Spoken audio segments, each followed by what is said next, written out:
Good morning, everybody. Good morning. Can you hear me okay?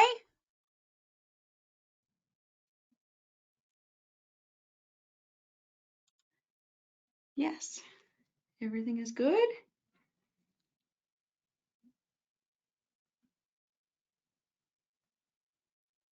Yes, all good.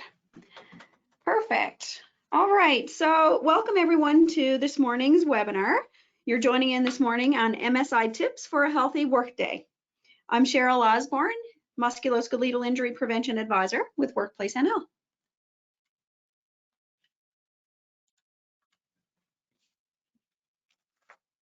Today's webinar is part of the Health and Safety Learning Series program designed and delivered by staff at Workplace NL to increase the education and awareness of occupational health and safety and return to work in the workplace. The workshops and webinars address the injury priorities and fulfill the strategic mandate of Workplace NL, and MSI prevention is certainly one of our injury priorities. Today's webinar is part of the learning series. Serving approximately 215,000 workers and 18,000 employers, Workplace NL administers an employer-funded, no-fault insurance system that promotes safe and healthy workplaces, provides return-to-work programs, and offers compensation to injured workers and their dependents. Workplace NL has 3 lines of business: education on the prevention of workplace injuries, illnesses, and occupational diseases, claims management for injured workers, and employer assessments or insurance coverage. A few housekeeping items. Tina has posted a PDF copy of the presentation in the handouts section for you to save for future reference. Asking questions is encouraged. I will answer your questions at the end, most likely. And if we run out of time, I'll answer your questions in an email after we're finished. At the end, Tina is also going to send you an evaluation, and I encourage you to complete the evaluation as it helps us to develop better and more meaningful webinars. And as well, please include any topics of interest that you would like to see us present on in the future. And we will be doing 30-minute micro breaks, just like we do for all of our workshops and webinars. We will be doing micro breaks after 30 minutes. Let me clarify, not 30-minute micro breaks. So after 30 minutes of discussion, we will move into a 1 to 2 minute micro break to be able to get the blood flowing through the body again through changes in posture and movement. And that's a big piece of what today's webinar is all about. So today's topics is MSI Basics, where we discuss what an MSI is and the common factors in the workplace that increase one's risk of developing an MSI. We're going to really look in at the impact of prolonged postures on a person's health, MSI controls, manual materials handling principles, and worker wellness, where we look at exercise, nutrition, sleep, and rest and hydration, and the influence that these personal lifestyle or behavioral factors have on a person's musculoskeletal health. This is Move Well, Work Well Week, which is formerly known as Musculoskeletal Injury Prevention Week. It is a week that is set aside in our province every September, the last full week of every September, to raise awareness about the impact of musculoskeletal injuries and to find practical solutions for prevention in workplaces. So Move Well, Work Well reminds us that when we move often, rather than being sedentary or staying in one position too long, and when we move well using good body mechanics, it results in us being well and working well. We're productive, comfortable, healthy, and our risk of musculoskeletal injury is reduced. Essentially, when we move well, then we work well. So this week is intended for workplaces to dedicate time toward educating and training workplace parties on how to prevent repetitive strain and overexertion injuries. And that may be in part the reason for you attending today's webinar, is to take part in Move Well, Work Well Week. We have an employer feedback survey on our website on the Move Well, Work Well web page. Just visit our website and you'll find that feedback survey. It's very brief, 1 or 2 minutes is all you'd need to fill it out. Essentially, we just want to know how you're marking the week, and how we can help you, more importantly, how we can help you in the future with planning a workplace campaign for your organization. So is there a resource you'd like to see down the road? Is there a particular service you would like us to offer your workplace? And also you can enter your name and contact information to be entered into a prize draw. Now that is just an optional piece. If you wish to remain anonymous, that's fine too. More importantly, we just want to hear your feedback. Okay, so I'm going to start off this morning with a little challenge for you. Most people, I would think, who attend webinars, or many anyways, still sit to attend presentations like this. So if you are one of them and you're sitting in a chair, and nonetheless, even if you do have a standing station, certainly standing for an hour and a half, which is the length of this webinar, is too long. So at some point you're going to be sitting in a chair. So my challenge to you is to try to sit in neutral posture, which is the posture on the right, which involves a bit of engagement of your core muscles and nice upright spine. So your spine is not loose. Instead, your spine is, your core muscles are activated and your spine is in that neutral posture. And that helps protect your precious discs in between your vertebrae bones in your spine. What we don't want is having your bum basically not jutting out your butt backward, like in the picture on the left, and also not having a slouched posture where your shoulders are rounded forward and your back forms more of a C-shaped spine versus an S-shaped spine. Okay, so the purpose of this is basically there's two purposes. I want to help you have a better understanding of how good your own sitting posture really is, because I want you to try to maintain that neutral posture for the duration of 30 minutes until we do our next micro break. Now, if it is very uncomfortable for you, I'm not going to, pressure you to stay in that position. By all means, listen to your body and get up if you need to get up earlier, move, do what you need to do. But I do challenge you to basically try to maintain that neutral posture, not go into an awkward posture, to get a better understanding of really how good your own natural posture is compared to this neutral position. And also to demonstrate, the second purpose is to demonstrate how challenging it actually is to hold even neutral posture for a prolonged period of time. 30 minutes can be quite difficult to hold a neutral posture. You may start to find you're fidgeting, you're shifting around in your chair and that sort of thing. So this activity is going to highlight one of the reasons why micro breaks are needed after a period of continuous sitting.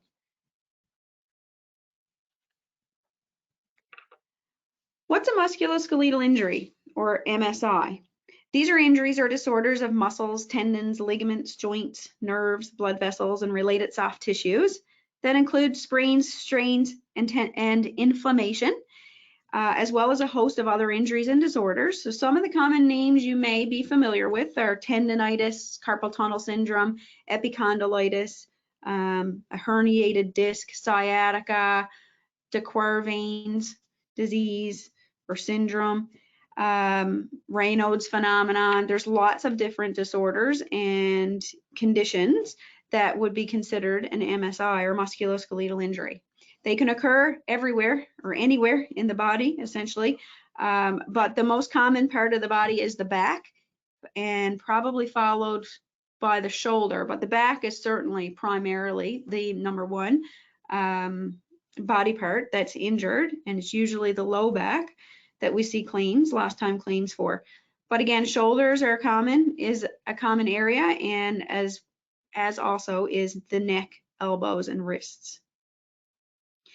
They can happen from a single traumatic event, like lifting a load that's too heavy for the body that's lifting the load, or they can develop gradually over time as a result of cumulative damage to body's tissues, such as lifting lighter loads on a frequent basis. So there's accumulation of wear and tear on the body, leading to chronic conditions like chronic back injuries.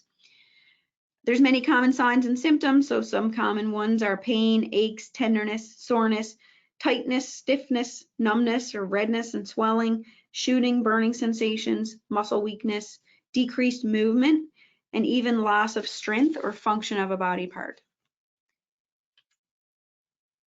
The 4 most common risk factors that cause MSIs, and the only 4 that I'm going to speak to today for the purpose of today's presentation, are awkward postures, sustained postures, forceful exertions, and repetitive motions. They are the contributors to the vast majority of the MSI claims that we're seeing in our workplaces. So awkward postures can be described as one that requires a posture that requires a body part to move away from its natural or neutral position. An example would be having to work with your elbows away from your body, so your arms are outstretched or off to the side with that winged type posture because maybe your armrests are too far from you, your chair's armrests are not close enough to your body. So that's an example. And also another example for the back for awkward postures would be having your back bent forward. So sitting in your chair with that slouched posture, bending the discs, bending the vertebrae bones and the curves in your low back.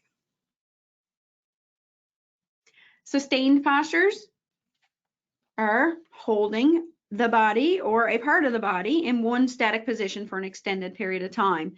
So, you know, the common ones we would think about would be sustained sitting or sustained standing, but it could also be the holding of one particular body part. So one common thing that comes to my mind here is, especially in the office environment, is the static muscle contraction that's taken place in the neck and shoulder region to be able to keep your arms and hands in a stable position so that you can type and use the mouse with a bit of precision. There's static muscle activity in the neck and shoulder region to be able to do that. And that continuous static muscle contraction causes an impact on the blood flow in and out of the tissues in the neck and shoulder region. So that's an example of sustained postures or sustained work activity. But of course, static standing and static sitting, and those are 2 big topics for today. We also have forceful exertions. We tend to think of manual material handling tasks when we think of forceful exertions. Lifting, lowering, pushing, pulling, carrying loads, that sort of stuff. It could be things like lifting a box on a packaging line on a regular basis, pushing or pulling carts, squeezing tin cutters. So gripping is another activity that requires force on your body, a lot of physical effort on your tissues in your arm and your hands, for example, or maybe your fingers too. So squeezing tin cutter pliers to cut sheet metal, loading and unloading trucks, operating a heavy tool above the head, handling patients or animals, not just physical non-living loads like boxes and that sort of stuff.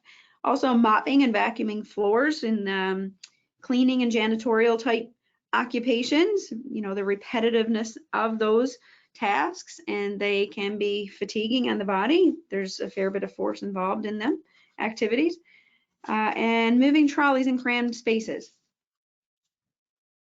And lastly, repetitive motions. So using the same muscles repeatedly to perform work without enough time to rest and recover them.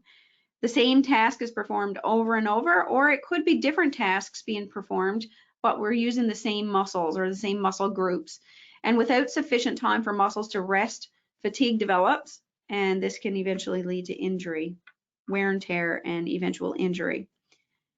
Examples of repetitive motions would be working the same station in an assembly plant for long periods, loading or unloading pallets, again, prolonged use of a computer, mouse or keyboard, folding laundry in an industrial laundry facility, using a knife to repeatedly perform the same cut, using a paintbrush for long periods, or even again sweeping and mopping in custodial work.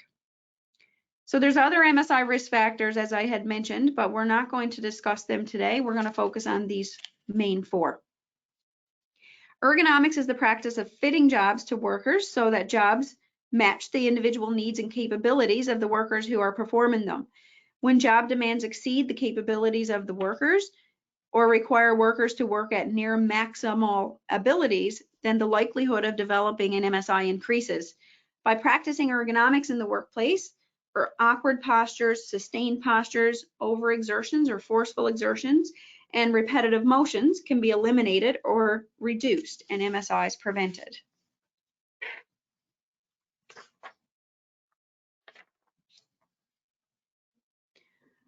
So what's the biggest risk factor in today's workplaces and society? What do you think? You can certainly answer in the chat box. What do you think is the biggest risk factor of those four mentioned in today's workplaces and society? Or more of a hot topic today. A lot of research being done on it lately.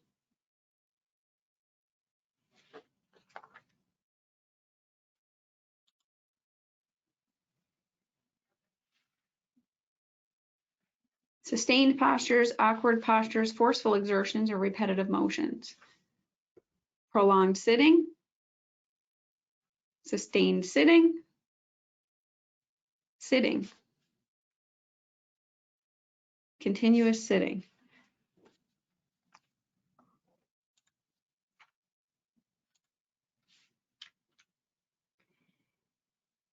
Not enough movement.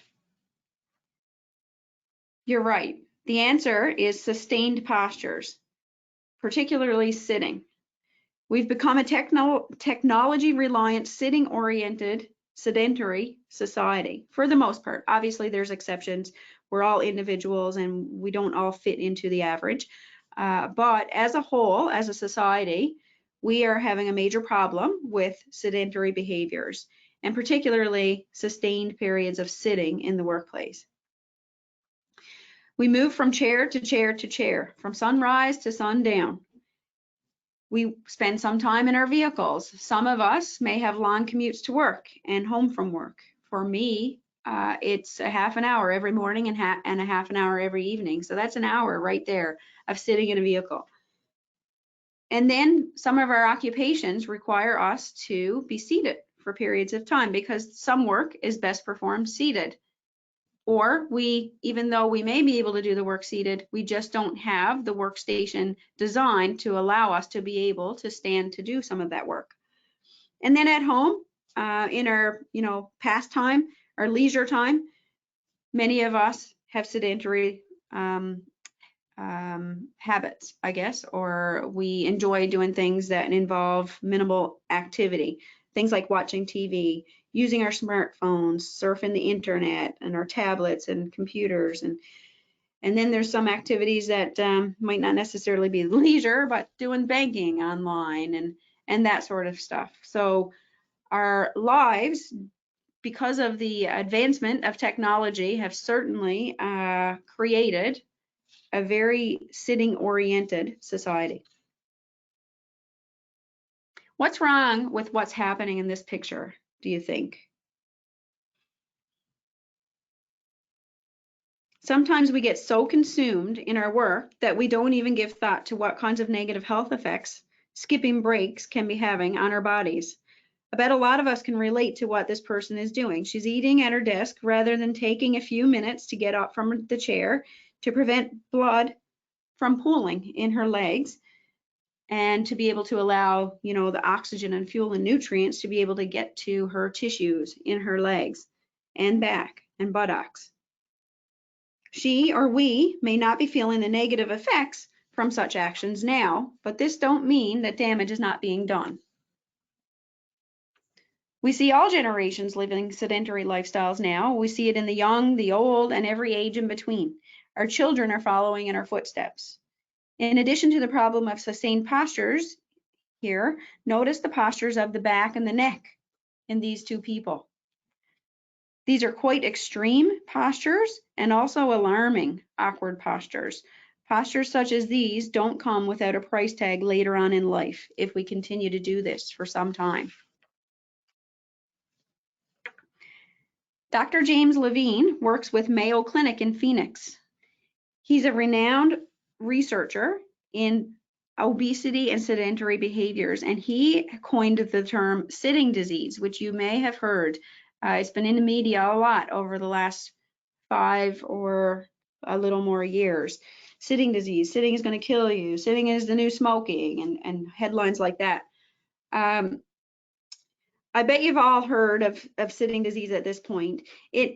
I just want to clarify for you that it is a term that's used by the scientific community and not the medical community. So you're not going to hear your doctor say that you have sitting disease. It's not a diagnosable disease. The term is commonly used by the scientific community when referring to metabolic syndrome and the ill health effects of an overly sedentary lifestyle. Metabolic syndrome is a cluster of conditions that occur together, increasing your risk of heart disease, stroke, and type 2 diabetes. These conditions include increased blood pressure, high blood sugars, excess body fat around the waist, and abnormal cholesterol or triglyceride levels. Sedentary lifestyles, which involve a lot of sitting, have also been shown to be associated with some cancers, depression, anxiety, and many more chronic illnesses and conditions, including MSIs.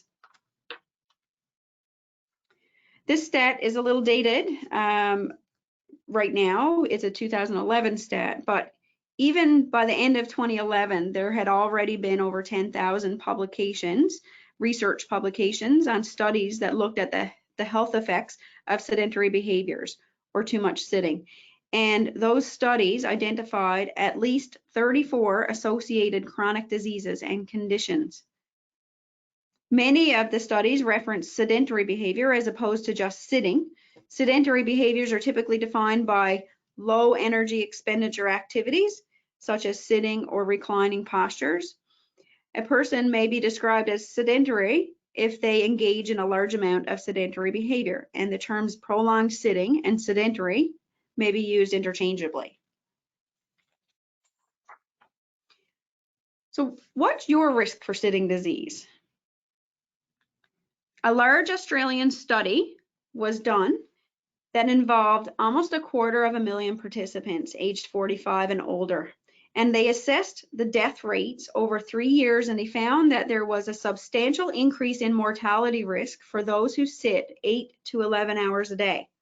What this means is that one's risk for early death from all causes is high if you sit for 8 or more hours a day.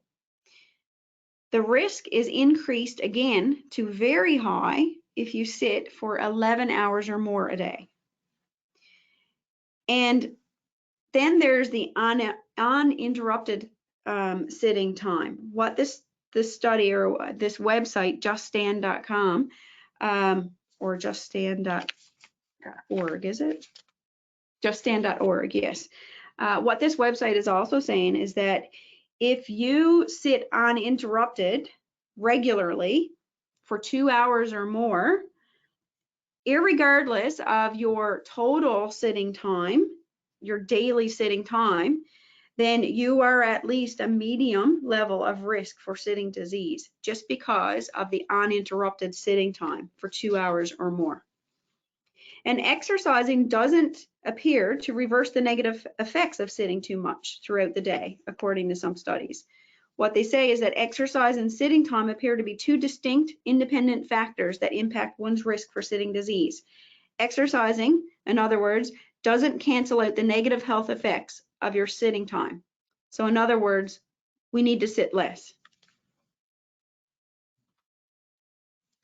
So how much do you sit? On this website, juststand.org, there is a sitting time calculator where you can calculate your own daily sitting time. And I encourage you to do that just to really see where you shape up in relation to your risk for sitting disease. Canadian children and youth aged 5 to 17 and Canadian adults 18 to 79 years of age are sedentary on average for 8.2 hours and 9.5 hours per day, respectively, according to the Government of Canada's Public Health Info Base in 2020, using stats from 2016-2017. That means that Canadian children and Canadian adults are all at a high risk, on average, that is, the average Canadian child and adult are at a high risk for sitting disease. Evidence from Canadian research and international research suggests that in general, adults have decreased their level of physical activity and increased the amount of time spent sitting during the COVID-19 pandemic.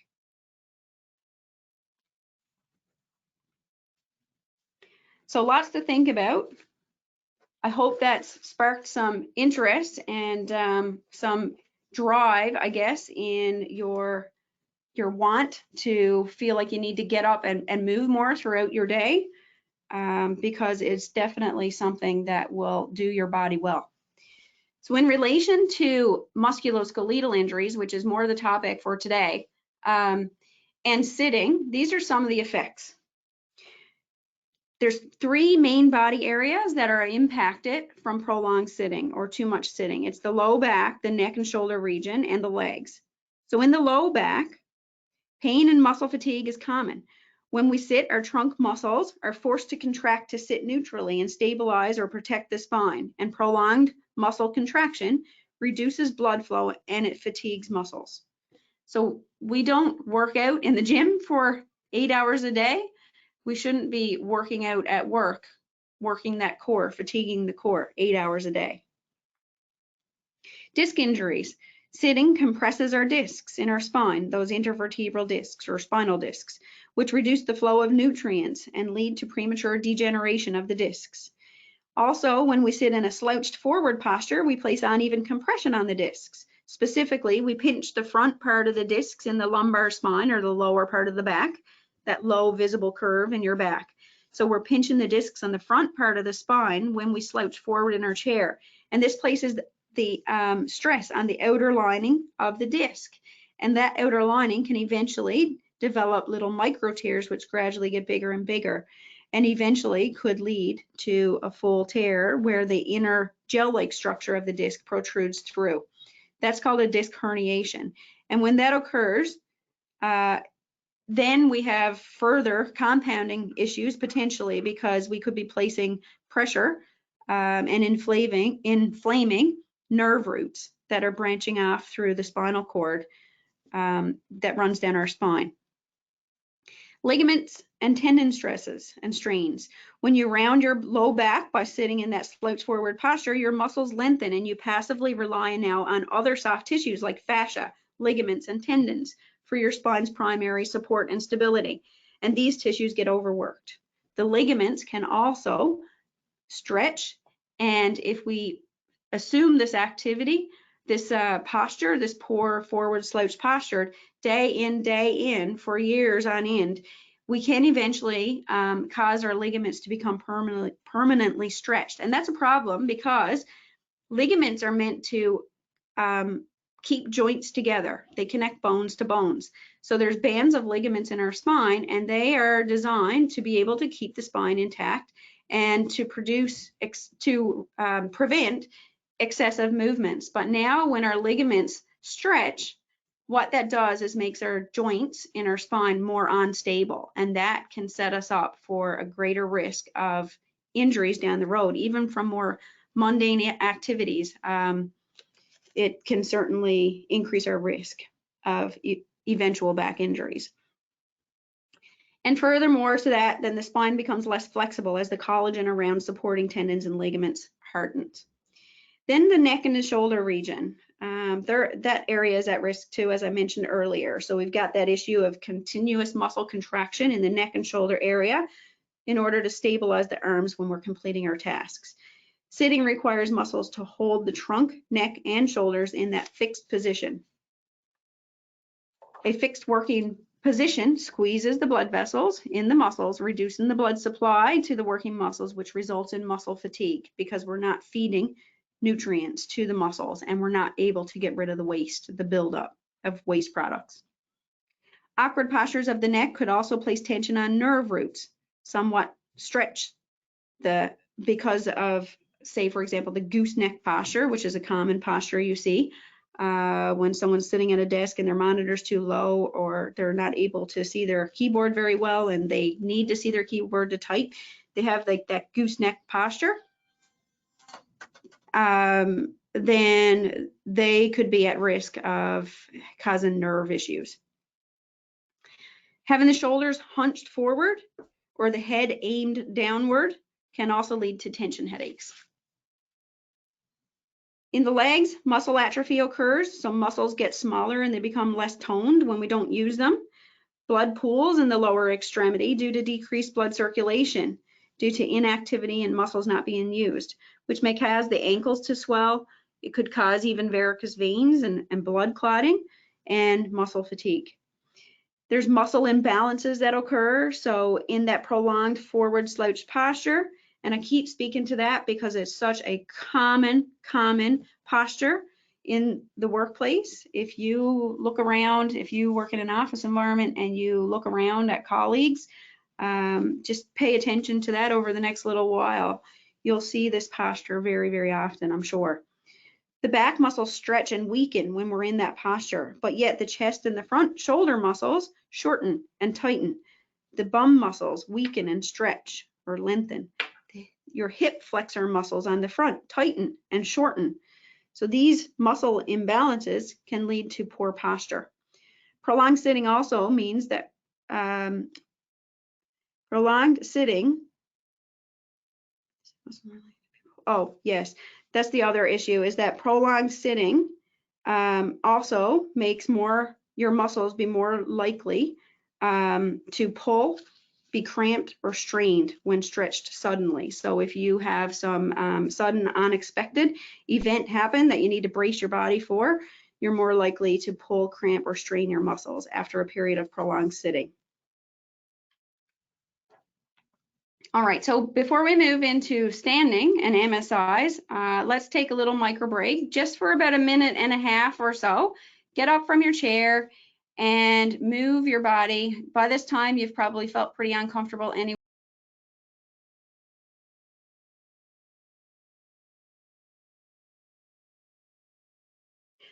Okay, we're back. So we're going to turn our attention now to prolonged standing, because some occupations do require workers to stand for continuous periods. And then we've got the flip side of prolonged sitting, right? But often people think that there's not too much risk associated with static standing or standing for most of the day in the workplace. But in fact, this comes with risks as well. So when you think about some of the occupations, think of nurses and doctors in operating rooms who must stand for several hours during surgical procedures, or hairdressers who are standing fairly in one place, fairly statically for a period of time, or store clerks who are spending a large amount of time standing behind a cash without the ability to sit down, or assembly line workers, or workers in manufacturing plants like the one right here in the picture. In the office environment, some employers have swapped out traditional sitting desks with standing desks or height adjustable sit-stand desks, and some workers have opted to use the desks to stand only. Working in a standing posture on a regular basis, like prolonged sitting, has shown to be adversely associated with sore feet, swelling of the legs, varicose veins, general muscular fatigue and low back pain, stiffness in the neck and shoulders, and other health problems too. Prolonged standing effectively reduces the blood supply to the muscles, resulting in the acceleration of the onset of fatigue and causes pain in the muscles of the legs, back, and neck, as well as pooling of blood in the legs and feet, which leads or can lead to varicose veins. Strain on the circulatory system is one of the main reasons for standing-related lower extremity symptoms. Prolonged static standing has also been shown to be associated with other potentially serious health outcomes, such as cardiovascular problems. In the office environment, the sit-stand desk is not intended to be used as a standing desk only. And the solution to static standing is not to simply sit everybody down either. So what can we do? What are some things that we can do to avoid static postures or sustained postures and the negative health effects that come from prolonged sitting and standing? Let's start with sustained sitting. Take a stand, Newfoundland and Labrador. This is a poster that's available on our website called Micro Breaks Poster. So if you just type Micro Breaks Poster into the search box on the main page of our website, you'll find this poster. We also have this poster now in French translation for any organizations that would wish to have posters in French displayed. Employers need to promote standing and movement. They need to evaluate the best ways to achieve this, whether through changing how and when people can take breaks from sitting, or through workplace or desk designs and technologies that allow people to perform their work more easily in a standing position, either at their desk location or from other locations within the office. The main message that we want to get across is that too much sitting, as in total amount of sitting, and prolonged static postures, as in uninterrupted sitting, sitting for too long of a period of time without a change in posture, is bad. We need to sit less, move more, and take stretch breaks. We need to move often because our bodies are designed to move. Movement helps the blood flow. It allows different muscles to get worked so that tired muscles can rest and recover. And movement helps us reset our body mechanics and our postures. Physical activity also optimizes cognitive function. Research is now confirming that we think better and we are more productive when we're standing or moving than when we are sitting. Another plug to put in your business case for sit-stand options. So let's move more. Forget the elevator, take the stairs. Walk down to a colleague's desk at the other side of the office rather than emailing or calling them. Hydrate, hydrate, hydrate, hydrate. This serves two purposes. Water is good for us, of course, and it helps us lubricate our joints and keep us less fatigued. But you also have to leave your workstation more often. I also, for me, I have incorporated more movement into my day because I've removed my garbage can from my desk as well as my recycling bin. So I no longer have my little personal garbage and recycling bin in my cubicle. I now have to go to a central location. This allows me to get up from my chair. Plan out your work in advance to make room for movement. Alternate tasks. Can you rotate your tasks more often to allow more frequent changes in your posture? Schedule your workload to alternate sitting, standing, and walking activities. Perhaps even alternate the daily order of tasks. Alternating tasks is also an effective control for repetitive movements too, which is another risk factor for MSI. Look to alternate physical and non-physical job tasks, longer tasks with shorter ones, and tasks requiring different muscles. For example, if you work on an assembly line, rotate tasks with coworkers that allow you to move away from the assembly line and to move around on the plant floor. Move your telephone or make your telephone ringing or a yawn a cue to get up and move. Stand while you're on a phone call, while you organize your work or your desk, or while you're opening mail, for example. When you're scheduling meetings, make sure to block some time in between your meetings to get up and move. What are some tasks that you might be able to do while you're standing or walking? Is sitting optional or is it absolutely required? Take frequent micro breaks. As mentioned in the beginning of the webinar, changing our posture is very important, and we've incorporated micro breaks into our webinars at 30-minute intervals, and it's a 1 to 2 minute micro break every 30 minutes. We do this for a reason. This is a guideline by ergonomics experts and practitioners that basically what they say is after 20 to 30 minutes of sitting, you're not doing your body any good at all. You're starting to see some health effects, negative health effects. So we should be having a change in posture, get the blood flowing back again after 20 to 30 minutes of sitting. Micro break in the opposite posture or a different posture, or just simply move, get up and move around. That's probably the best of all. If your work involves highly repetitive motions or requires you to work in an awkward posture because of your workstation design, or if your work requires you to hold body parts in a static position for extended periods, then it's even more important to take more frequent micro breaks than that guideline. For example, if you're working from home in a workstation that's not, I was going to say temporary workstation, but it's not At this point, we're 2 years in, workstations setups now at home should be more of an ideal setup.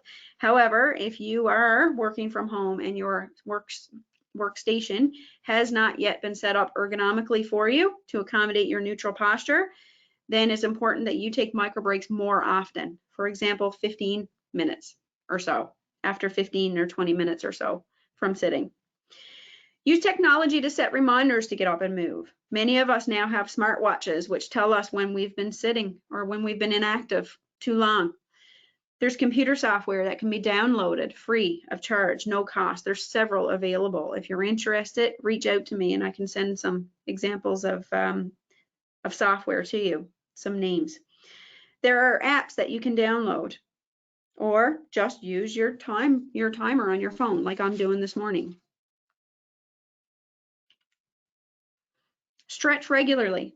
Making stretching a regular part of your workday is so important for your body and has many health benefits. Stretching increases blood flow to your soft tissues. It improves muscle balance and posture.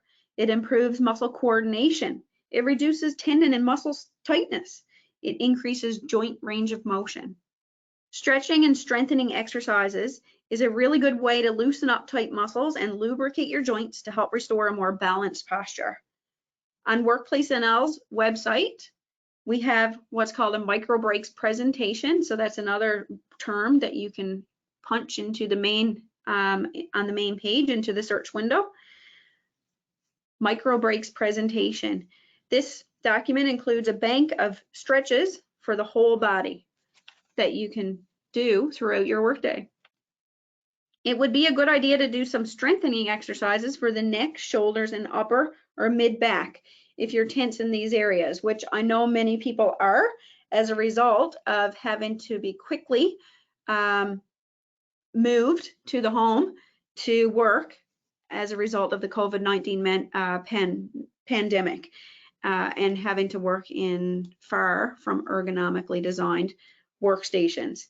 So I know many have neck and shoulder and upper back and lower back tension and discomfort.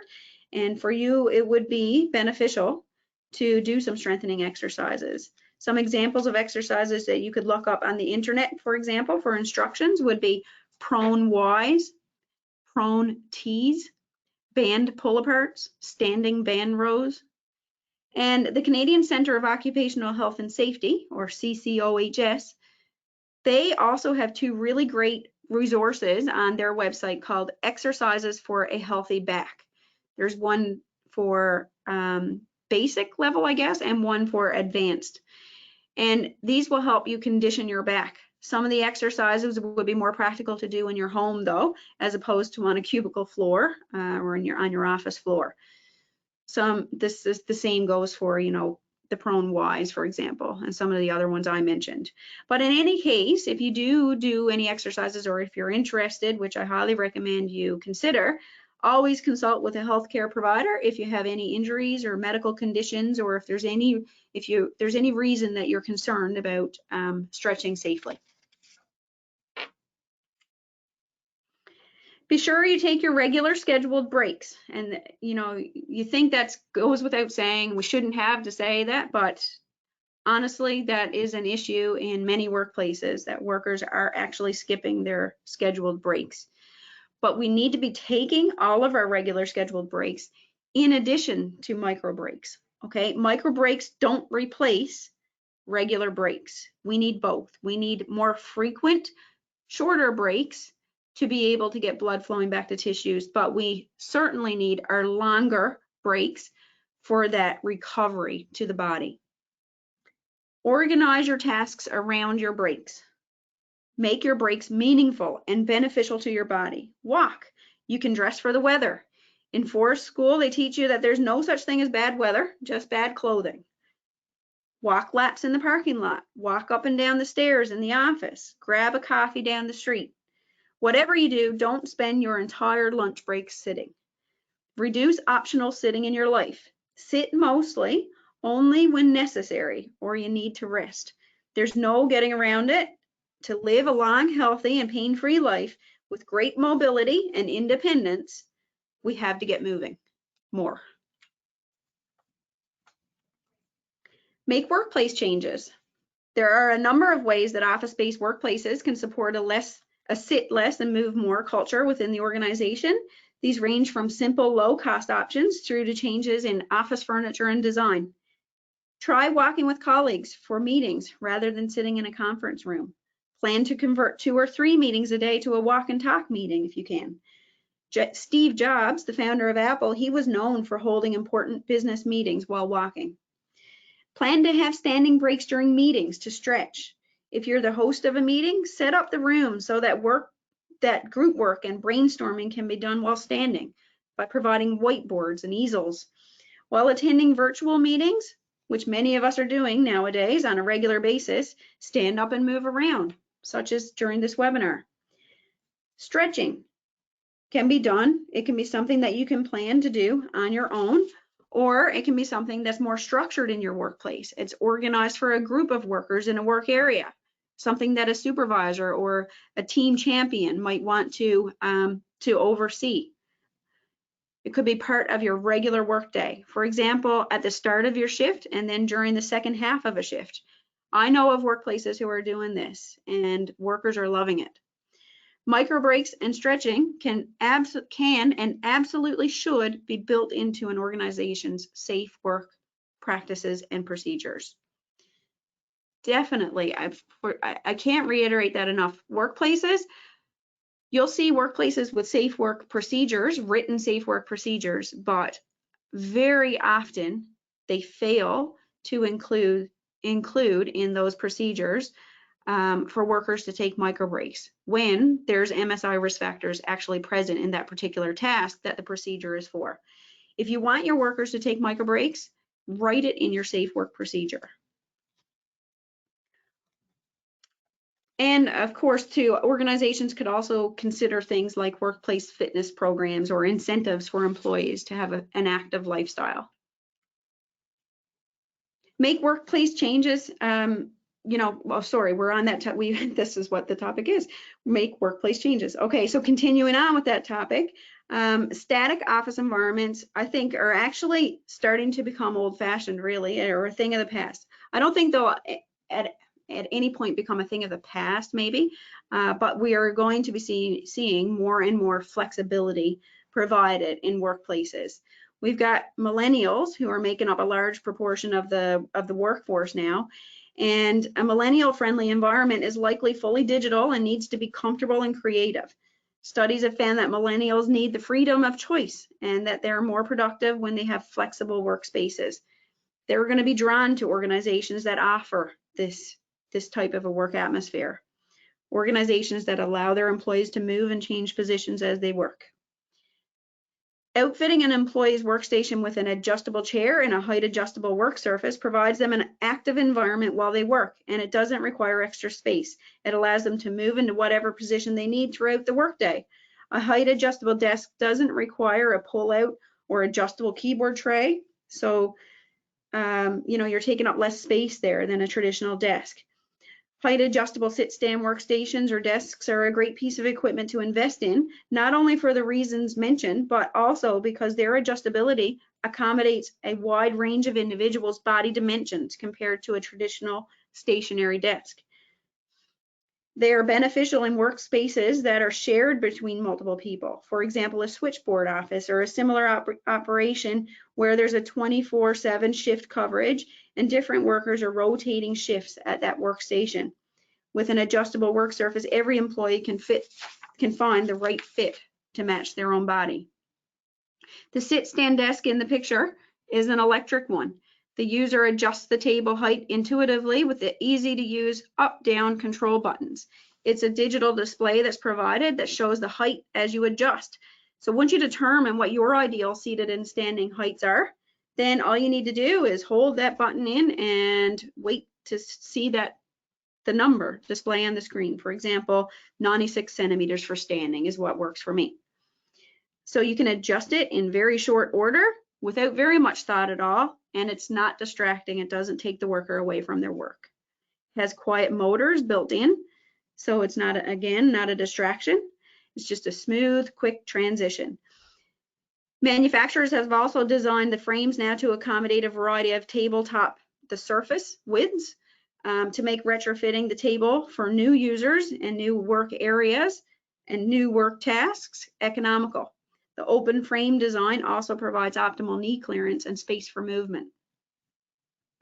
A word of caution though, if you decide to purchase a height adjustable desk, it's important that you consider the height range of the individuals who are going to use it, because not all of the desks come with the same height range for adjustability. So you'd need to determine both the lowest seated height required based on your shortest worker and the highest standing height required based on your tallest worker, and then look for a manufacturer who supplies a desk with that needed height range. Be aware too that we need to make sure that these desks are being used properly, right? So as I mentioned before, we can't be using these desks to stand all day. It should be periods of sitting and then periods of standing and back and forth, alternating throughout the day, but also getting movement as well by stepping away from the desk. Some organizations have replaced some meeting room tables as well with sit-stand ones, or have installed fixed standing tables at the back of meeting rooms for more flexible workspaces for workers.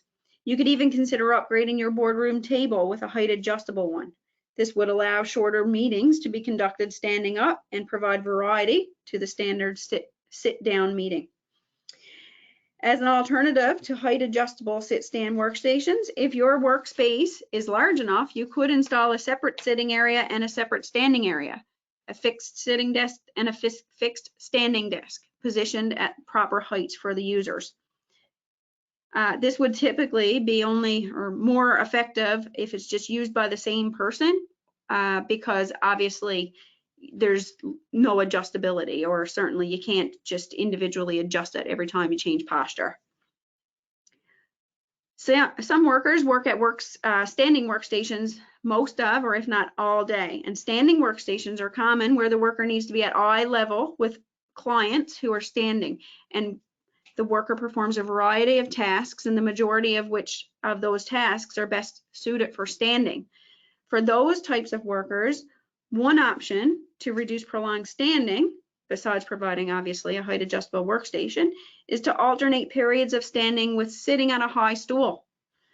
Another option is to alternate periods of standing with semi-standing by sitting/leaning, or using a sit-stand stool, or some call it a leaning stool. This option is best suited for workers who perform a variety of tasks, the majority of which are suited to standing, but some of which are better suited to semi-standing or leaning, sitting your bum up against a chair, so you're a little shorter, as opposed to being stood upright. Or workers who need to be at eye level with clients or customers who are standing, this could be a good option for them too. More information on these types of workstations, like leaning stools and that sort of thing, high chairs, high stools, is available on the CSA standard Z412-17. That standard is called Office Ergonomics, an application standard for workplace ergonomics. Or you could always just reach out to Workplace NL for further guidance.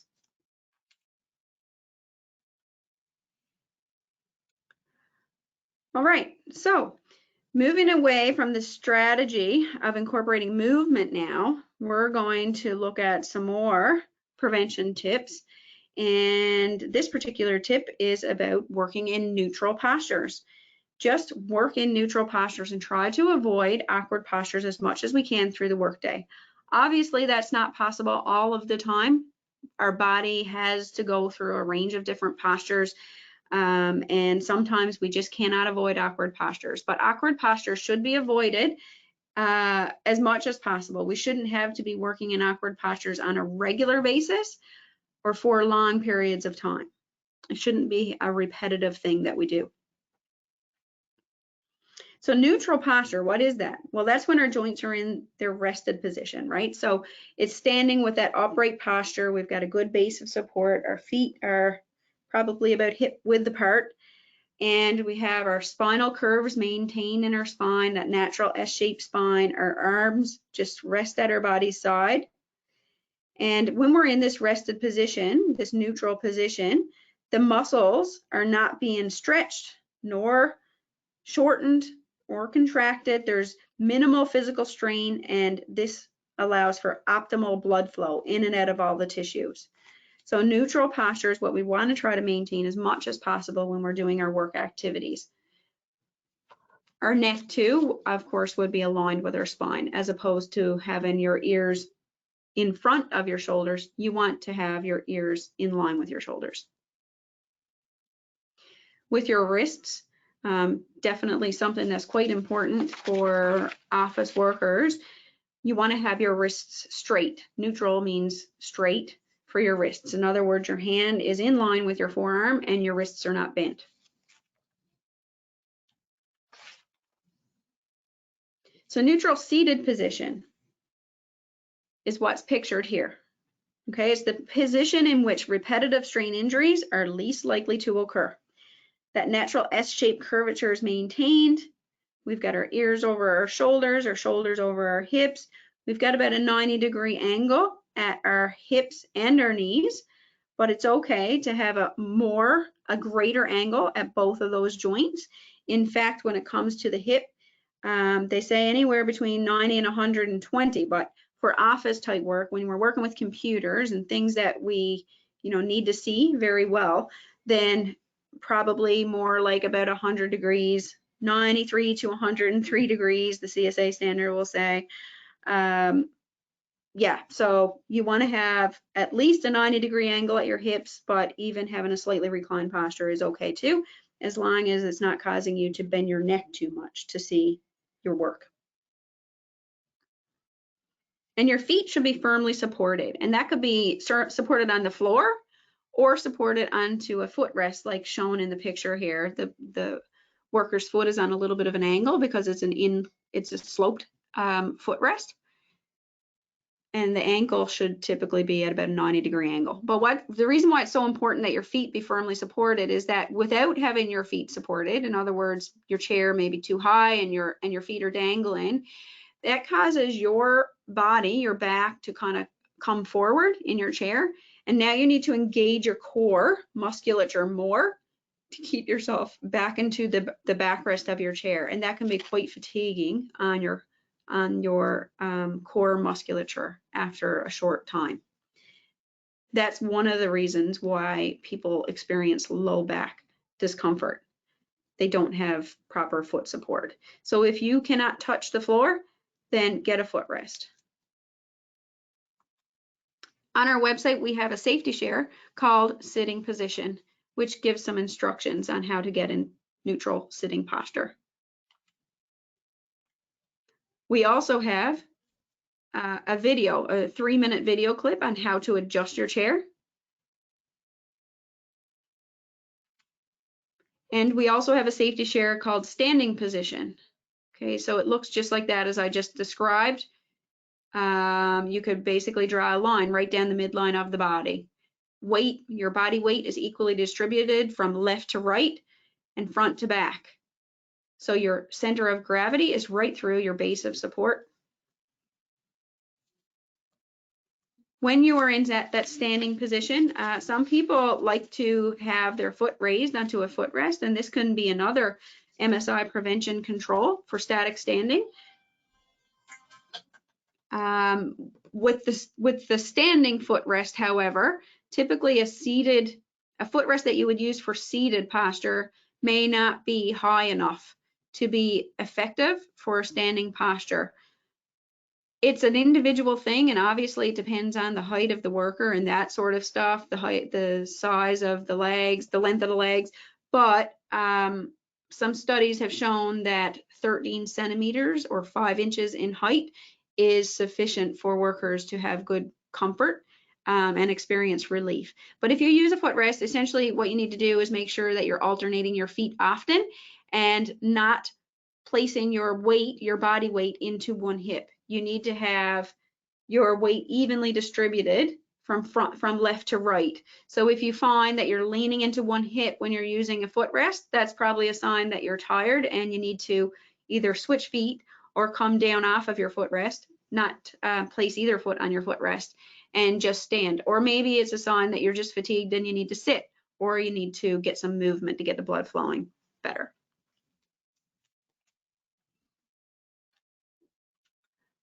Okay, so we are now at 11 o'clock, which is time for another micro break.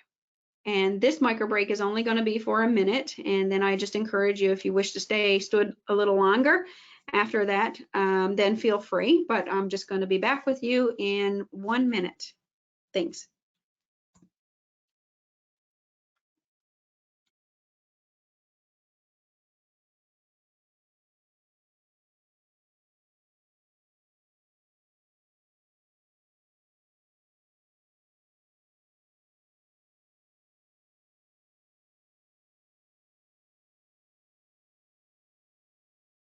So working heights for standing.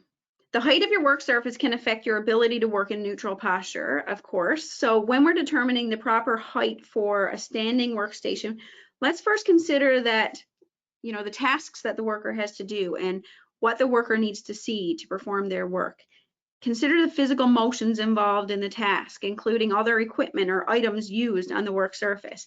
The rule of thumb is that most work, we should be doing most of our work at about elbow height or slightly below, whether we're sitting or standing. So the back can remain in an upright posture and the elbows can stay at about, level, basically stay at your body sides. There is exceptions though to this rule, and that's for precision work and heavy work.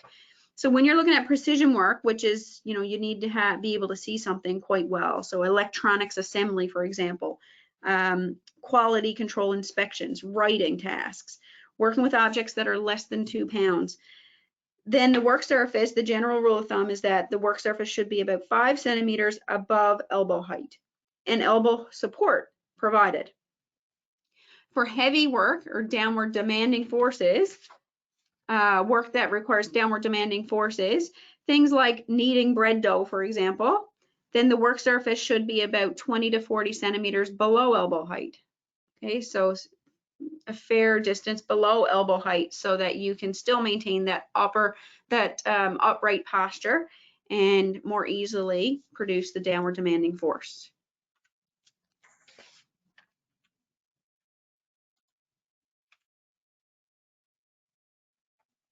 So just to get back to the topic of sit to stand workstations, there are different types that are available. The picture that I showed you previously was what you see here on the left-hand side. It's a fully height adjustable sit to stand station. The whole desk, the whole surface raises and lowers, but there's other options available too, like desk surface systems, the middle image, and desk mount sit stand workstations, such as shown on the right, which you'll often see in like lab type setups. There's pros and cons to each of the different kinds, which range from cost to ability to adjust and accommodate multiple users and tasks. So a word of caution, to do your research before you actually purchase a sit stand desk. Make sure you're purchasing the right type of equipment for the workers and for the tasks that the desk is being used for. We have a document on our website under the Musculoskeletal Injury Prevention page on sit-stand workstations. It's a guide for employers, things to consider when purchasing, as well as the second side is a guide for workers, things that the worker needs to keep in mind to be able to use them safely. What I will say though is that from an ergonomics perspective and for accommodating most people and most tasks, the ergonomically preferred type is that electric one that's pictured on the left. The two that are on the left are fully height adjustable. The pictures just show that you can get, one straight desk or you can get a L-shaped desk. You can get larger desks that are fully height adjustable too. We want to try to maintain a ratio of roughly 1 to 1. Sitting and standing. That means that you sit for approximately 30 minutes, stand for approximately 30 minutes. But this is a very individual thing. Some can tolerate sitting not 30 minutes. Maybe they can only tolerate it for 15 minutes and they need to stand up. And that's fine too. These are sort of like maximum guidelines. We shouldn't be sitting longer than 30 minutes. And we also shouldn't be standing longer than 45 minutes. We should actually be standing less than 45 minutes based on research that has demonstrated that people experience discomfort at 45 minutes and higher of static standing.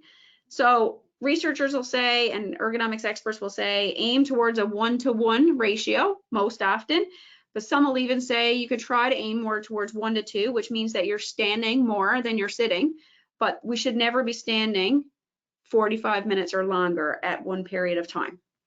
And in an hour, we always want to make sure that we're also stepping away from the workstation for a few minutes every single hour to move, because we need to be able to get that blood flowing back to the arms and the neck and shoulders, as I mentioned earlier, with the static contraction happening there.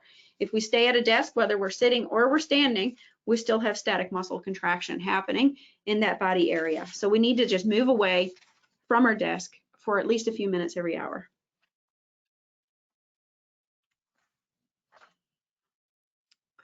And then these are some of the things that you will see in the information sheet on our website about sit-stand workstations, the guide for workers, the importance of having good neutral posture in both positions. You know, one suggestion could be an anti-fatigue mat. You might find an anti-fatigue mat helpful at your desk, using a footrest potentially, having supportive footwear, adjustable height monitor as well. And all of these things are explained in that resource, which I would need to go on for another beyond 11:30 to be able to cover all this information. So I just ask you to refer to the resource. Here I just wanted to show a few pictures highlighting some cost-effective solutions, temporary solutions in this case, to help be able to get your body into a more neutral position when you have to be forced to work somewhere unexpectedly in short order, such as what happened with many of us in the first wave of the COVID-19 pandemic. So here, this was me in the first wave of the COVID-19 pandemic, and we were sent home with no notice, and this is how I set myself up to be able to work in a neutral posture temporarily until I could get the proper work equipment. I used a laptop, I used an external keyboard and mouse.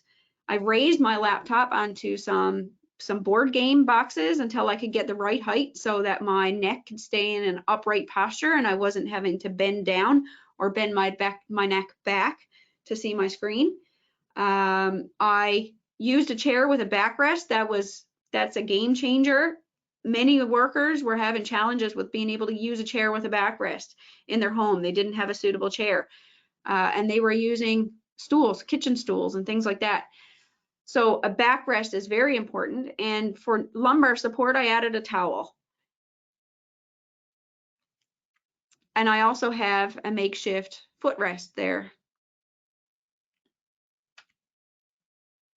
For a break from sitting, I made a little standing station at my countertop in the kitchen. Here is an example. If somebody didn't have an external keyboard or mouse, you can prop your laptop up slightly onto a board game or a stack of, I don't know, paper or something, and a slight angle, an upward angle that helps to raise your monitor, the screen, a little to help with your neck posture, but also then still being able to have a good elbow angle and your wrist straight to use the keys and the built-in mouse. Here's with an external keyboard and mouse, which is even better. That allowed me to be able to raise my monitor higher for an even better posture.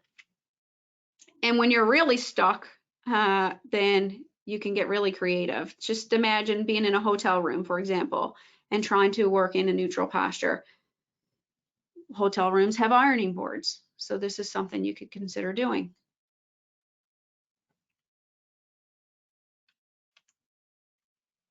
Okay.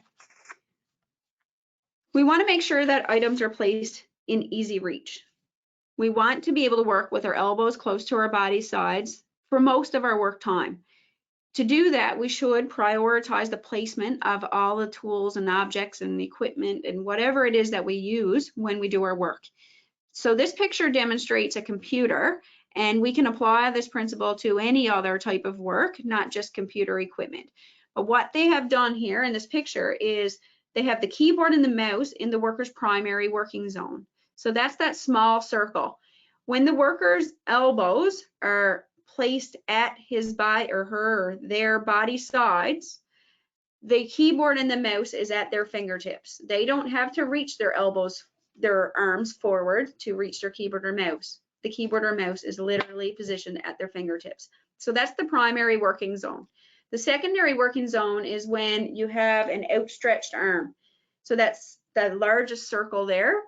When your arms are outstretched, you can reach items within that circle. Those would be items that you use less frequently than the items in your primary working zone. It could be a phone if you don't use your phone on a regular basis.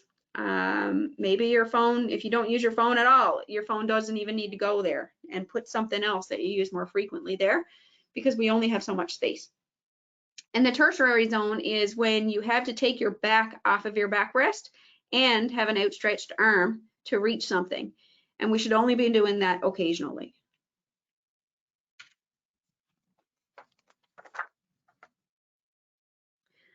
We want to use good body mechanics. So body mechanics refers to the way in which your muscles and joints interact to help you move and perform your daily activities. Proper body mechanics produces safe, energy efficient, and controlled movements. Good body mechanics involves keeping your balance, which means maintaining your center of gravity over your base of support. So with a nice upright posture, your center of gravity is now basically in your trunk, the center of your trunk, which is directly over your feet. You want to keep the elbows in close to your sides, as I mentioned. You want to have use of the larger muscles for your heavy work as opposed to smaller muscles. The larger muscles in your hips and legs generate more strength and power than your back muscles. The smaller muscles in your spine are actually designed to stop movement, to protect your spine from unwanted movement, not to produce movement. And tying into that point, we want to maintain neutral S-shaped curvature of our spine. Therefore, we want to be doing the bending and the movements about our hip joints and not bending the back joints. Did you know there's a difference between hip bending and back bending? Whether you're lowering to sit, whether you're picking up a load, you're pushing or pulling a load, or you're just simply walking, the natural curvature of your spine can be and should be maintained by just moving about your hip joints. You move your legs about your hip joints. You can bend your legs, you can rotate your legs, you can pivot about your hip joints. That's the joints where you're designed to move from. So if you were to lift a load, the very first thing you do is bend your hips so your bum starts to come back behind you, which I'll get into. You want to try to practice these things as much as possible, even when you're just simply walking, because the more you do it, the more your body is going to respond in stressful situations where you don't really have the time to think. Your body will just naturally take you to these good postures. So this is what hip bending looks like. Notice how this person's spine doesn't change shape very much at all when she goes down into the chair and comes back up. So all the movement is happening about the person's hips and knees. Notice too how the bum comes back and down. Before the bum comes down, it goes back first.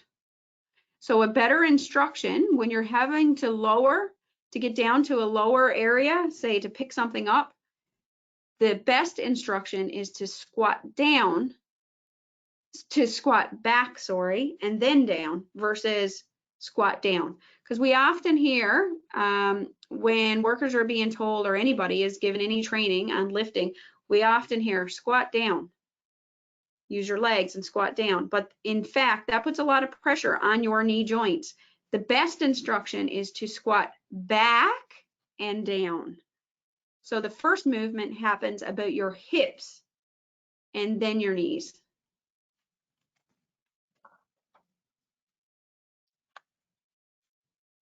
Manual materials handling. So now this little section here is going to talk about or address the risk factor forceful exertions.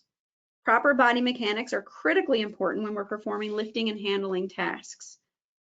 Planning the move is the very first step in any manual handling task. Planning helps us avoid the unexpected by recognizing physical factors that could lead to an incident or an MSI. For example, getting to the final destination only to realize there's nowhere to place the load. So stop and think. The first question in your mind, it shouldn't be, how do I lift this load? Instead, it should be, do I need to lift the load? Can I use a mechanical aid instead? If you have the choice, it's better to push or pull or slide a load than to lift and carry it. So if there's a mechanical device available, then use it. But if you do choose to lift or carry a load, then you need to look for the safest way to do it. How can I use the best body mechanics to be able to handle that load? There's different types of lifting techniques. For example, the squat lift, lunge lift, team lift, etc. And there's video clips and safety shares on the Musculoskeletal Injury Prevention page of our website for each one of these different lifting and handling techniques.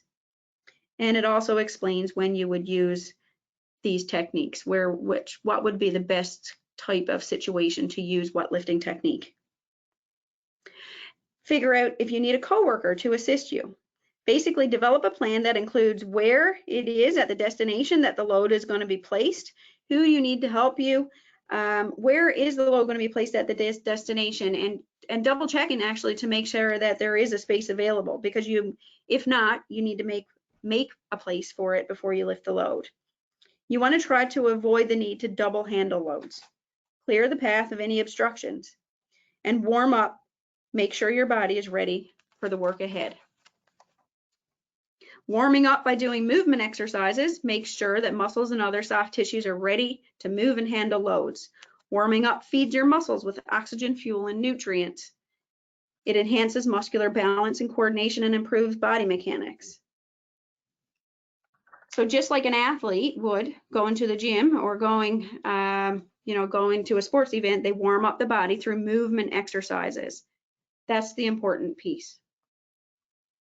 And you also want to make sure you're warming up before you start your manual handling activities, as well as after long breaks between, after sitting for prolonged periods. For example, if you were driving a truck for a duration and now you have to unload the truck at the destination, make sure you do a warm up then before you lift the loads, and whenever your body has become stiff or cold.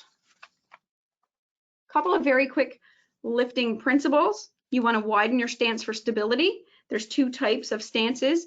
A here shows that you have one foot to the side of the load and one behind, but in any case, the load is between the knees. And stance B is both feet to the side, to each side of the load. When you have to lift something from a low level, such as the floor, you want to make sure that the load is not so big that it can't fit between your knees. Otherwise, you're seriously risking a back injury. You want to firm up your core. So to firm up your core, basically what I suggest you do is just imagine that somebody is about to give you a punch in the belly, and just act out what you would do to protect yourself from that punch. You tighten up, right? You tighten up that core. It's almost like you're shrink wrapping your spine. You're not sucking in your belly. Your navel doesn't go closer to your spine. Your navel doesn't move. Your core, your abdominal area just simply tightens up. And that's what I mean by firming up your core. And when you do that, that's a very spine protective technique. That helps to lock your lumbar spine in its natural shape, and it helps to prevent bending of your back when you're lifting and handling loads. And now you just bend about your hip joints. One point I should make about that firming up the core is that firming up of the core, it shouldn't be such a tight firmness that you can't breathe normally. Okay, you should always be able to breathe normally with the firmness at your core. For normal manual handling tasks of daily living, and the level of intensity of firming up only needs to be about 10% or even less of your maximal tensioning. to protect your spine. Of course, the heavier the load gets, the more firmness you're going to need to protect your spine and help maintain its shape. But you should still be able to breathe normally. And if you can't breathe normally, it means the load is too heavy to be handled manually. Bend at the hips, as I mentioned, so you can see the difference here in hip bending versus back bending. The first picture shows that the bum is squatting back as well as down. Okay, so that's the best instruction. Squat back and down, not just squat down, to help protect your knees from inflammation. Keep the load close to the body, as I mentioned many times already.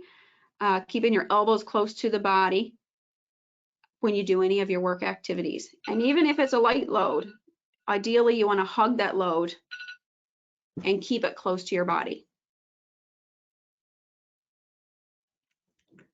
One point I should mention there too, actually, is that if you have a load that has unevenly distributed weight, you want to keep the heaviest part of the load closest to your body, resting against your trunk, if it's safe to do that. Avoid twisting your torso. Twisting the lumbar spine or the low back wears down the spinal discs, resulting in reduced ability to bear loads. So rather than twist your back, lead or turn with your feet using the pivot technique. The pivot technique is where you turn the leading foot 90 degrees in the direction that you want to turn, rotating about the hip joint. So you're rotating your leg about your hip joint. And then you bring the lagging foot next to the leading foot. Your shoulders should always be over your hips. If you are bending in your shoulders, if you're twisting or turning and your shoulders are not aligned over your hips, it means that you have trunk twisting going on and you're at risk. Your shoulders should always be over your hips. You want to avoid bending your spine while you're handling loads as well. You don't want to change the shape of your spine while you're handling a load, because that puts a lot of force demands on the spine when it's in an unnatural posture. If your spine is already bent while you're supporting a load, then hold that position by stiffening your core. Your core should be kept stiffened anyhow. And then you move about your hips, move with your legs, or simply release the load and reset your position and stance and handle the load again in a neutral back posture. And move your body smoothly. The forces on the body that arise from rapid, jerky motions greatly increase injury risk. On our website, as I mentioned, there are safety shares with each of the different lifting techniques, like the squat lift, lunge lift, etc. So I encourage you to take a look at them. They're really great safety shares to do during a pre-shift huddle with staff. Short little clips. Store objects at proper heights. So this principle here is that items that, well, first of all, just imagine, say, storage rooms, okay, where there's lots of supplies, or any type of workplace where you have to get lots of parts throughout the day. Some parts are heavy, some are large, some are small, some are light, etc. So you prioritize the placement of the items such that the things you're accessing most frequently and the heaviest and largest items are placed in what's called your power zone at about waist height, or at the minimum between knuckle and shoulder height. That's called your power zone. The next best zone would be the lower level, but that should only be items that are accessed on an infrequent basis, and those items should be small and light. But we want to try to, first and foremost, get everything in that power zone. And the last zone, the worst zone, is the upper level zone there in orange. This is the least safe. Smaller, lighter, and only occasionally accessed items should be placed here. And if you have to go above your shoulder height to reach a load, then provisions should be made for safe access, such as by providing an appropriate step stool or ladder. And the last point I want to mention in this manual handling piece is that manual handlers in the workplace are sometimes referred to as occupational athletes. And like athletes, you know, athletes need to be or should be well conditioned physically to perform their jobs safely, or to perform the sport safely. And this ties into that final topic, which will be a very short topic, but important nonetheless. And that's worker wellness. It comes down to basically our musculoskeletal health is influenced by personal lifestyle factors. Okay, so our personal lifestyle behaviors can influence negatively or positively our musculoskeletal health. In addition to using good postures and body mechanics each and every day, both at work and at home, we also need adequate exercise and nutrition and hydration and rest. All of this will enhance a person's health and wellness and reduce their risk. Exercise, as you know, your body was designed to move and be active, right? So physical activity is essential to good health. It improves our physical conditioning by improving muscle strength and endurance, increasing support to our joints and spine. It decreases muscle stiffness. It improves posture, not to mention all of those pieces, those chronic diseases and conditions that are associated with a sedentary behavior. All of those things can be prevented through exercise, or some of them can be prevented through exercise, or exercise certainly will help prevent them. The Canadian Physical Activity Guidelines for adults is 150 minutes per week of moderate to vigorous physical activity in a minimum of 10-minute bouts at a time. So if a full 30-minute or 1 hour of a workout isn't required to feel the positive benefits of moving the body. And moderate to vigorous activity is basically you're getting your heart rate up, the breathing is a little bit faster, so think like a brisk walk or a jog, something along that lines, a bike ride. And also just to remember on CCOH's website, they have some exercises for the back that will help prevent back injuries. Nutrition. Along with exercise, eating a balanced diet consisting of a variety of foods and nutrients will help keep your body strong and fit. A balanced diet nourishes your body, and your musculoskeletal system requires certain nutrients to function optimally in terms of muscle growth and performance and recovery. For example, protein, it repairs muscle cells and it makes new ones. Zinc supports bone and muscle growth, it boosts your immune system, and it acts as an anti-inflammatory, which helps to repair damaged cells. Calcium supports bone health, including the spine, and is essential for muscle function and nerve transmission. Vitamin D regulates calcium and it promotes calcification of bones. And magnesium helps maintain normal muscle function, strong bones, and a healthy immune system. So a healthy diet nourishes our body's tissues, and a combination of exercise and a healthy diet helps us to maintain a healthy body weight, which also minimizes pressure on our joints. It reduces our risks of arthritis and those inflammatory conditions. Drink, drink, drink. Water helps reduce mental and physical fatigue. Water transports essential vitamins and minerals through the body and helps flush toxins and wastes. Dehydration interferes with this transport and flushing ability, and it results in reduced strength and energy. Even mild dehydration can drain your energy and make you feel tired. Among other benefits, adequate water intake lubricates and cushions your joints and prevents joint stiffness. It helps maintain resilient ligaments and tendons, regulates our body temperature, boosts our muscles with energy, and it helps us break up prolonged periods of sitting, if you know what I mean. You tend to see, in regards to how much water is enough, the guideline that we should drink half of our body weight in ounces, or 6 to 8 8-ounce glasses of water a day. But of course that'll vary depending on things like if we're exercising a lot, of course we would up the water intake, if it's hot temperatures, if we're sick, and things like that. But those are some general markers to help you consider whether or not you are dehydrated. Sleep helps the body to heal and regenerate and recover from the day's activities. Insufficient sleep can lead to fatigue, which studies report can lead to impaired judgment and decision-making abilities, reduced response time, both in speed and thought, and increased tendency for risk-taking. When we're tired, we tend to take shortcuts, and we're less mindful of our posture and body mechanics. And finally, good posture.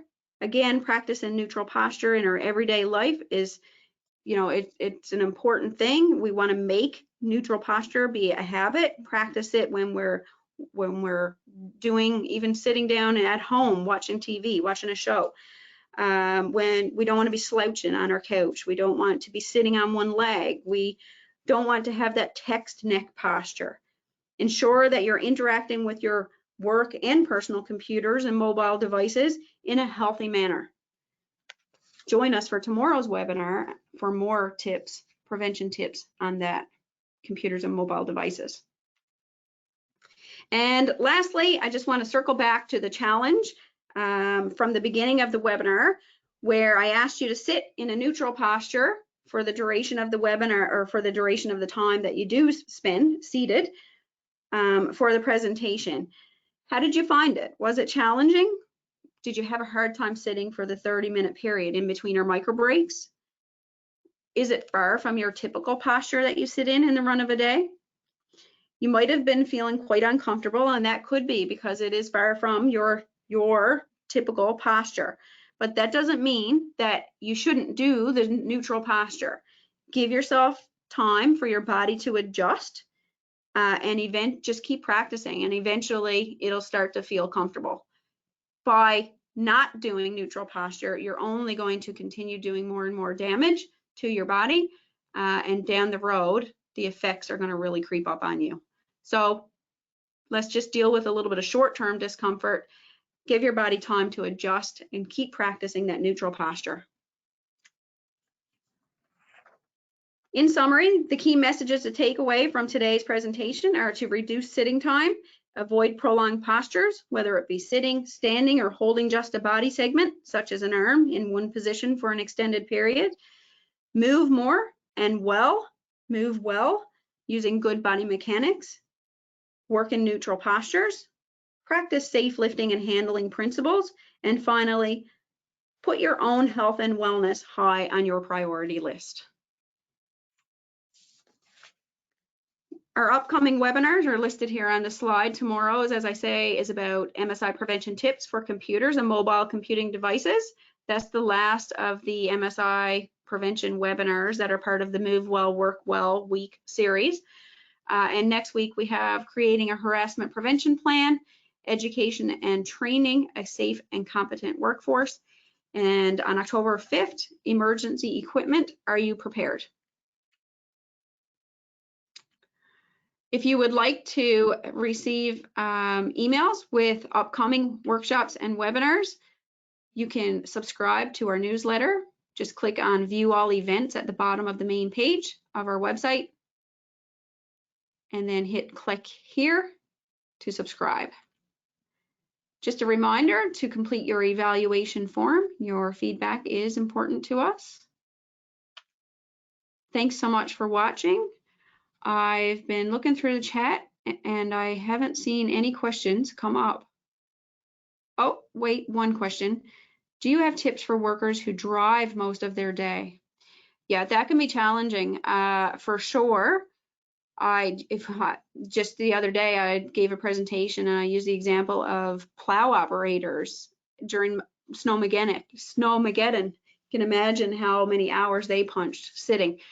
My tip is that they also have regular micro breaks. Well, first and foremost, while they're sitting, let's make sure that they're able to sit in neutral posture. So a supportive driver's seat is a good start, and adjusting the seat properly.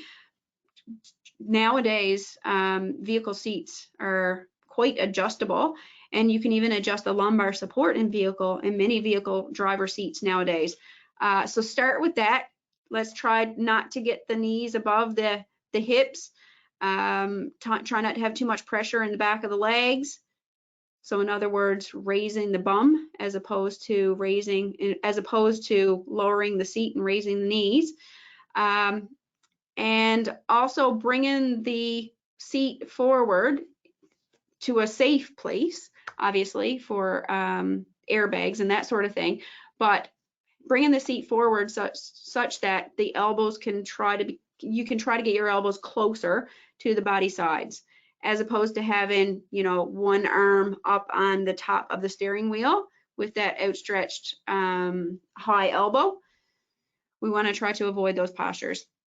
And then secondly, more micro breaks, or incorporate micro breaks every I'll see a lot of employers say at least every hour, get out and have a little stretch, move off to the side of the road or turn off, go stop at, you know, a gas station or wherever you can find a place to turn off safely and do a few stretches, just move the legs, get the blood flowing. That helps to, you know, wake up the brain as well, get you more alert for the road.